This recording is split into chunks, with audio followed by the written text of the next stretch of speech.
Hello, I'm Vic Johnson. You're watching Goals to Go. Today, the topic is becoming the person you need to be to achieve your goals, and we could not have anyone who knows that better.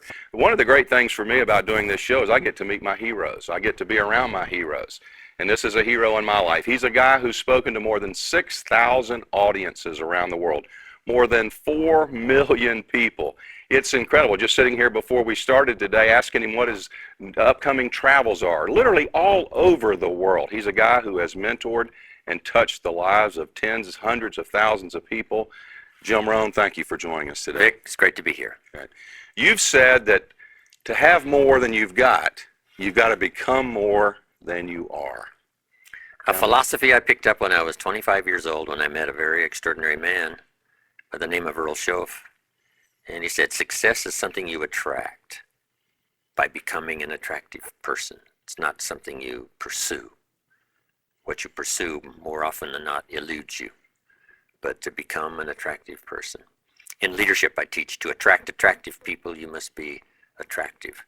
And he called it self-development, personal development. And then a phrase that I've lectured on around the world, work harder on yourself than you do on your job. If you work hard on your job, you can make a living, which is fine. If you work hard on yourself, you can make a fortune, which is super fine. Mm-hmm. So that philosophy sort of became the centerpiece of my lectures all these years.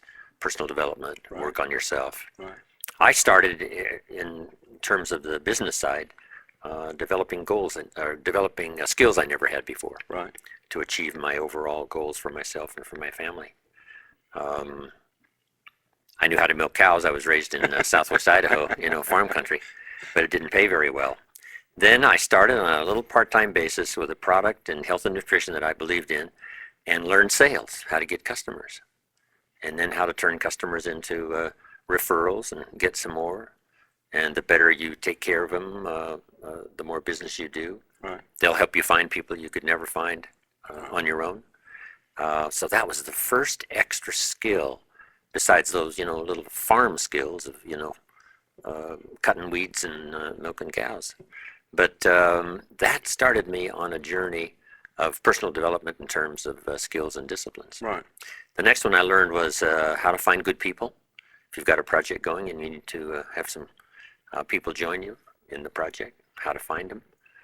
And there's a simple Bible phrase that says, if you search, you will find. So I come up with the philosophy, finding is reserved for the searchers. Uh-huh. Not those who hope, not those who wish, but those who search. Uh-huh. And it also says if you want an open door of opportunity, you have to go knocking on doors. Right. So I really picked up on those early philosophies of developing skills and the reason for doing it. The next skill I learned, which probably paid huge money, multiplied my income, was getting people to work together. Right.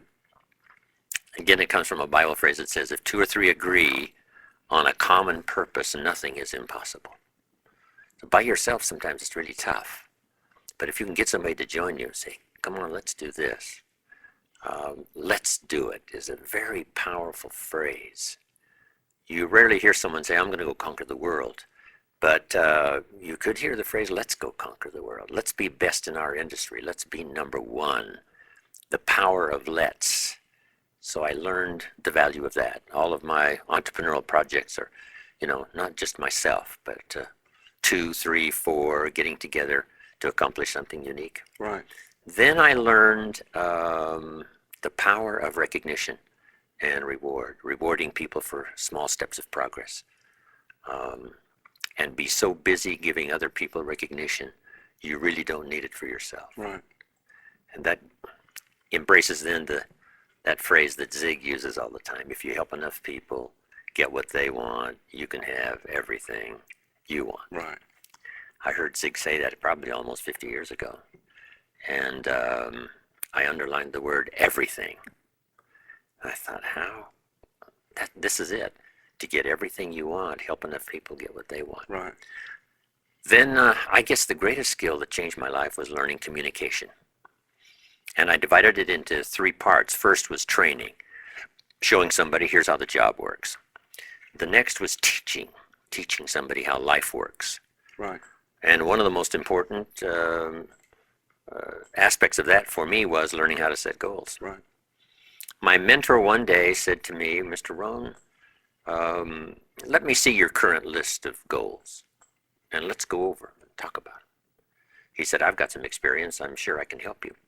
And I said, I don't have a list. He said, really? He said, I can tell you right now, if you don't have a list of your goals, I can guess your bank balance within a few $100s. Wow. Which he did. Wow. And that got me thinking. I said, do you mean my bank balance would change if I had a list of goals? He said, drastically. That was the day I learned how to set goals. Okay. Decide what you want, write them all down. Who do you want to meet? Make that list. The books you want to read, make that list. The places you want to go, make that list. The experiences you want to have, make that list. Education for your family, make that list. So I started making all these lists. Then he said, just start checking them off. So at first I put a lot of little things on my list so I could check off something almost every day. Right. Because that's what's fun. Right. Then he said, if you check off something significant, celebrate. Right. Because that'll inspire you to even develop a longer list. Right. So that's what drove me, developing skills, disciplines, and then learning communication and learning how not just to train, Right. but to teach. Then the ultimate communication skill was inspiring other people. Right.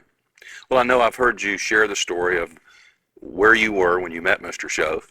Like a lot of people find themselves, you were broke. Yeah. You were struggling. You were discouraged. And you met this person who you knew, as you shared with me, that he could be a life changer, that he could have a big influence on your life. After you got, so to speak, on the path, the right path, what was the first trait that you went to work on personally? What did you feel like you had to change first about yourself?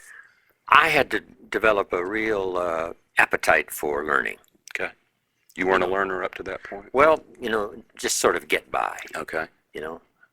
How to get an increase in pay or, just those sort of basic fundamental skills of survival. Right.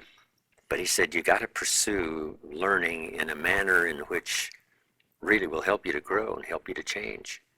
Take the classes, develop the skills. So I think that was number one, become a real searcher for knowledge and awareness and understanding. Right. That's why I think today is probably the best opportunity for people to really change their lives, is because so much is available. Right. If you, take a look, seminars and books and classes and night classes, there's so much available. Right. That if you utilize it, some you might just have to try. I wonder if I could learn this, and then you say later, no, this is not really what I want to pursue. But it's okay. Then Right. try something else and something else. Right. And then Mr. Schoaf really went after me on developing my library. Right. And using it as a source of knowledge, awareness, understanding. And he said, what you think about is like the sail on the sailboat. No matter how the storm blows or how the winds blow, if you've got a place you want to arrive, you can't arrive there by cursing the contrary winds. Right. You arrive there by adjusting the set of the sail. Right. And he said, that's your thinking, that's ideas, that's information. And if you're short on that, sure enough, it's going to cause you difficulty in the future. Right.